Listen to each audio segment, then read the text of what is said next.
जिसे घर वालों ने नौकरानी समझा। उसी के एक शब्द ने बदल दी देवर की जिंदगी। नमस्कार दोस्तों, फिर से हाजिर हूँ एक नई कहानी के साथ। रिश्तेदारों से भरा घर था, हंसी मजाक चल रहा था। तभी मेरे देवर रोहित ने सबके सामने मेरी तरफ खाने की प्लेट सरका दी और गुस्से में बोला, भाभी आपको लगता है आप बहुत बड़ी ऑफिसर हैं? घर में रहकर ऑनलाइन काम करने से कोई बड़ा नहीं बन जाता। आपकी औकात बस रसोई तक है। उसकी बात सुनकर कमरे में बैठे कई रिश्तेदार हंस पड़े। मेरे हाथ कांप गए। मेरे पति निखिल वहीं बैठे थे। मैंने उनकी तरफ देखा। मन में उम्मीद थी कि वह कम से कम इतना तो कहेंगे कि अपनी भाभी से इस तरह बात मत करो, लेकिन उन्होंने नजरें झुका ली। रोहित ने गुस्से में प्लेट मेरी तरफ फेंक दी। दाल मेरे कपड़ों पर गिर गई और प्लेट फर्श पर टूट गई। कमरे में अचानक सन्नाटा छा गया। मैंने कुछ नहीं कहा, बस नीचे बैठकर टूटे हुए टुकड़े उठाए और दाल साफ करने लगी। मेरी आंखों से आंसू गिर रहे थे, मगर मैंने उन्हें किसी के सामने पोंछा तक नहीं। मेरा नाम सिया था। शादी को 7 साल हो चुके थे। मैं एक बड़ी कंपनी में सीनियर स्ट्रेटेजी मैनेजर थी और घर से काम करती थी। सुबह घर संभालती, फिर ऑफिस की मीटिंग्स करती और रात तक रिपोर्ट तैयार करती। लेकिन ससुराल में मेरी नौकरी को कोई नौकरी नहीं समझता था। सास कहती घर पर बैठकर लैपटॉप चलाती रहती है, इसे क्या पता असली मेहनत क्या होती है। रोहित तो अक्सर मेरा मजाक उड़ाता, भाभी आपकी कंपनी आपको इतना पैसा देती है तो कभी घर में भी खर्च कर दिया करो। मैं मुस्कुरा देती, क्योंकि मुझे लगता था कि जवाब देने से रिश्ते टूटेंगे। लेकिन उस दिन कुछ टूट गया था, प्लेट नहीं, मेरे अंदर का भरोसा। अगली सुबह मैंने किसी से बात नहीं की। मैंने अपना ऑफिस खोला और काम करने बैठ गई। तभी मेरी कंपनी के डायरेक्टर का फोन आया। उन्होंने कहा, मिस सिया, अगले हफ्ते हमारी कंपनी में एक बहुत महत्वपूर्ण इंटरव्यू है। एक इंटरनेशनल प्रोजेक्ट के लिए नया स्ट्रेटेजी हेड चुना जा रहा है। इस पद के लिए आखिरी फैसला मेरे साथ तुम्हारी राय से होगा। मैंने सामान्य आवाज में कहा, सर मैं पूरी ईमानदारी से अपनी राय दूंगी। उन्होंने उम्मीदवारों की सूची मुझे भेज दी। मैंने फाइल खोली और मेरी उंगलियां अचानक रुक गई। पहले नंबर पर नाम था रोहित शर्मा, मेरे देवर का। वही रोहित जिसने कल मुझे सबके सामने नौकरानी कहा था। मैं कई मिनट तक स्क्रीन को देखती रही। मेरे पास उसके रिज्यूमे की पूरी जानकारी थी, उसकी पिछली नौकरियों से लेकर उसके प्रोजेक्ट तक। उसने इस नौकरी के लिए बहुत मेहनत की थी और यह नौकरी उसकी जिंदगी बदल सकती थी। लेकिन इस पद के लिए सिर्फ डिग्री नहीं, बल्कि ईमानदारी, नेतृत्व और टीम के साथ व्यवहार देखा जाना था। मैं चाहती तो एक शब्द में कह सकती थी, यह लड़का इस पद के लायक नहीं है, और उसका इंटरव्यू वहीं खत्म हो जाता। लेकिन मैंने ऐसा नहीं किया। मैंने फाइल बंद कर दी। अगले 5 दिन घर में अजीब माहौल रहा।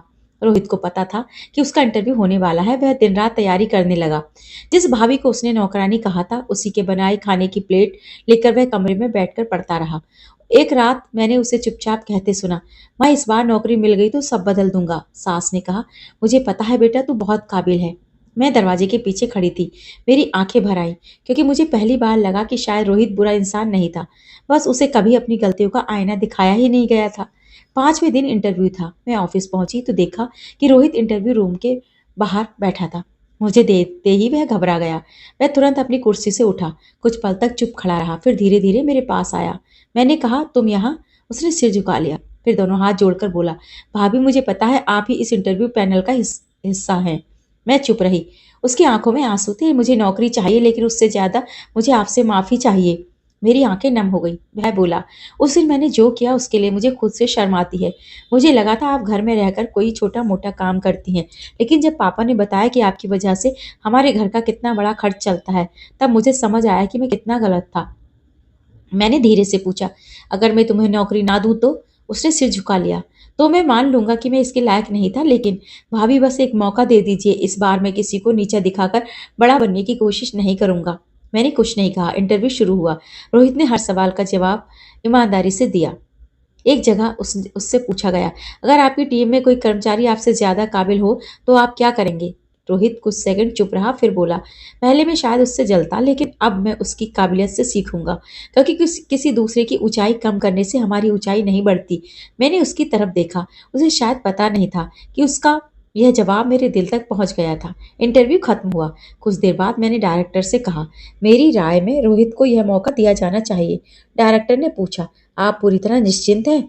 मैंने कहा, हाँ, क्योंकि मैंने उसकी सबसे बड़ी कमजोरी देखी है और पिछले 5 दिनों में उसे अपनी गलती का स्वीकार करते हुए देखा है।